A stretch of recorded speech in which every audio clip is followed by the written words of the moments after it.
को स्थापना कैसे करना है, गणेश जी को जो आसान दिया जाता है वह कैसे देना है। गजानन महाराज का आशीर्वाद आप सभी पर सदा ही बना रहे। भक्तों, जैसा कि आप जानते हैं कि सनातन धर्म में जितने भी पर्व आते हैं उनमें से हर पर्व का कोई न कोई विशेष महत्व होता है, लेकिन जब हम गणेश चतुर्थी की बात करते हैं तो यह सिर्फ एक त्योहार नहीं बल्कि भक्त और भगवान के बीच प्रेम और विश्वास का अद्भुत संगम है। वर्ष 2025 में गणेश चतुर्थी को लोगों के मन में बड़ा ही असमंजस्य की भावना है। गणेश चतुर्थी या यूं कहें कि गणेश उत्सव 2025 में पर्व बुधवार 27 अगस्त 2025 को पूरे भारतवर्ष और विश्व भर में श्रद्धा और भक्ति के साथ मनाया जाएगा। हिंदू पंचांग के अनुसार यह तिथि भाद्रपद मास के शुक्ल पक्ष की चतुर्थी होती है और इसी दिन विघ्नहर्ता, बुद्धि और विवेक के देवता गणपति बप्पा का जन्म हुआ था। इसीलिए इस दिन को विनायक चतुर्थी और गणेश चतुर्थी दोनों नामों से जाना जाता है। भक्तों, जैसा कि आपको बता दें, यह चतुर्थी कोई मामूली तिथि नहीं है। इस स्थिति पर भगवान गणेश स्वयं पृथ्वी लोक पर आते हैं और अपने भक्तों के संकट को दूर करते हैं। जो कोई मनुष्य भगवान गणेश जी का आने का स्वागत सच्चे मन से करता है, विधि विधान से पूजा पाठ व्रत करता है, भगवान गणेश उसके सारे दुख दर्द कष्ट अपने साथ लेकर चले जाते हैं। भक्तों, जब हम गणेश चतुर्थी की बात करते हैं ना, तो यह सिर्फ एक दिन की पूजा भर नहीं होती। इसे ऐसे समझिए जैसे कोई राजा अपने महल से निकलकर प्रजा के बीच आकर कुछ दिनों के लिए रहने लगे। हर साल भाद्रपद मास की शुक्ल पक्ष की चतुर्थी तिथि को यानी अगस्त सितंबर के महीने में गणपति बप्पा अपने कैलाश से धरती पर पधारते हैं। उनके आने का भाव यह है कि वो अपने भक्तों के सुख दुख सुने, विघ्न दूर करें और हर घर में खुशियां बरसाएं। अब प्रश्न यही आता है कि बप्पा हमारे घर में कितने दिन रहते हैं? तो देखिए, यह हर घर परिवार पर निर्भर करता है। कुछ लोग उन्हें सिर्फ 1.5 दिन के लिए विराजमान करते हैं, यानी स्थापना करने के अगले दिन ही विसर्जन कर देते हैं। कोई उन्हें 3 दिन रखते हैं, कोई 5 दिन, कोई 7 दिन और कुछ लोग पूरे 10 दिन तक गणपति बप्पा को घर में विराजित रखते हैं। शास्त्र और लोक परंपरा दोनों यही कहते हैं कि पूरे 10 दिन रहकर भाद्रपद शुक्ल पक्ष की चतुर्दशी यानी अनंत चतुर्दशी के दिन विसर्जन करना सबसे प्रमुख और पूर्ण माना जाता है। लेकिन मजेदार बात यह है कि गणपति बप्पा को विदा करना उतना आसान नहीं है जितना लाना। जब वो आते हैं तो हर घर में उत्सव, गीत, भजन, मोदक, लड्डू की मिठास होती है। 10 दिन तक ऐसा लगता है जैसे घर घर में स्वर्ग उतर आया हो। और फिर विसर्जन के दिन जब गणपति बप्पा मोरया अगले बरस तू जल्दी आ की गूंज होती है तो आंखें नम हो जाती हैं। यह विसर्जन असल में एक गहरा संदेश देता है। जीवन अस्थायी है, हर चीज वापस उसी ईश्वर में विलीन हो जाती है जिससे निकली है।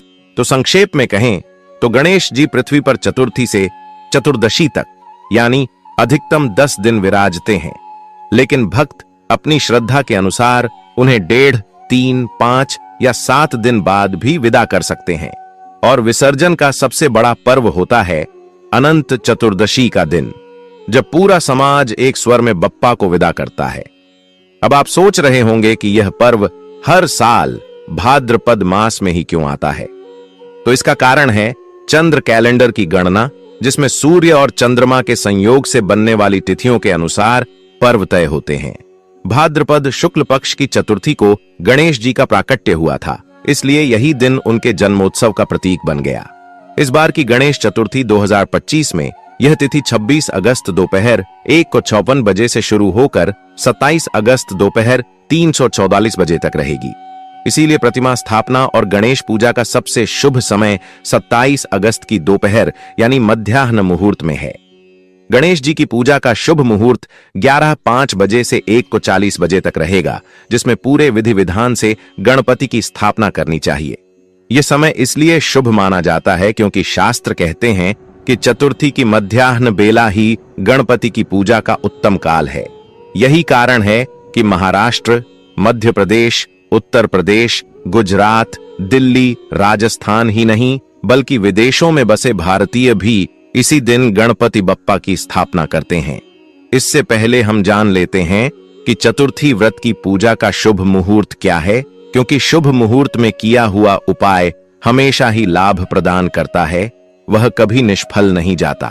अब अगर शुभ मुहूर्त की बात करें तो जैसा कि बताया गया 2025 में गणेश चतुर्थी का शुभ समय 27 अगस्त को 1105 बजे से 140 बजे तक है।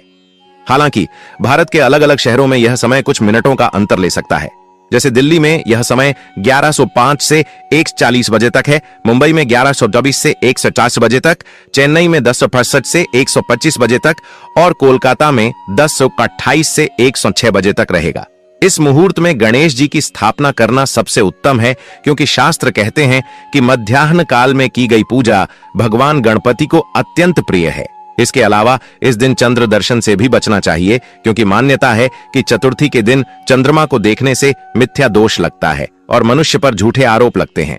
इसलिए इस दिन 26 अगस्त दोपहर 1:54 बजे से रात 8:29 बजे तक और 27 अगस्त सुबह 9:28 बजे से रात 8:52 बजे तक चंद्रमा को देखने से बचना चाहिए, क्योंकि चंद्रमा को देखना शुभ नहीं माना जाता। स्थिति में आप गणेश जी का ध्यान कीजिए, साथ ही साथ भगवान भोलेनाथ, माता पार्वती जी का भी आप ध्यान करके पूजा पाठ व्रत कर सकते हैं।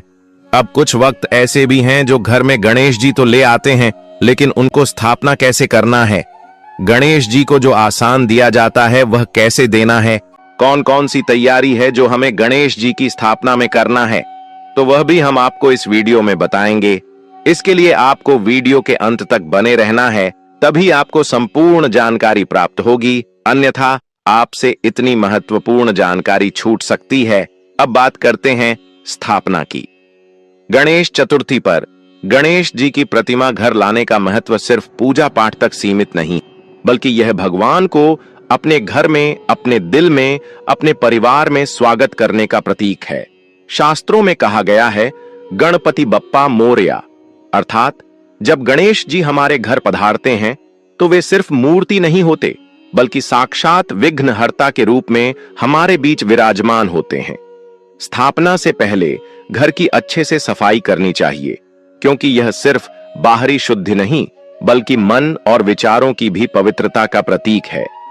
स्थापना के लिए मिट्टी की प्रतिमा सबसे श्रेष्ठ मानी जाती है, क्योंकि यह पर्यावरण के अनुकूल होती है और विसर्जन के समय यह धरती में मिलकर पुनः पंच तत्व में विलीन हो जाती है।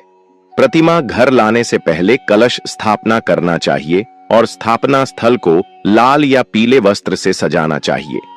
गणेश जी को पूर्व या उत्तर दिशा की ओर मुख करके स्थापित करना चाहिए, क्योंकि यह दिशा समृद्धि और सकारात्मकता का प्रतीक मानी जाती है।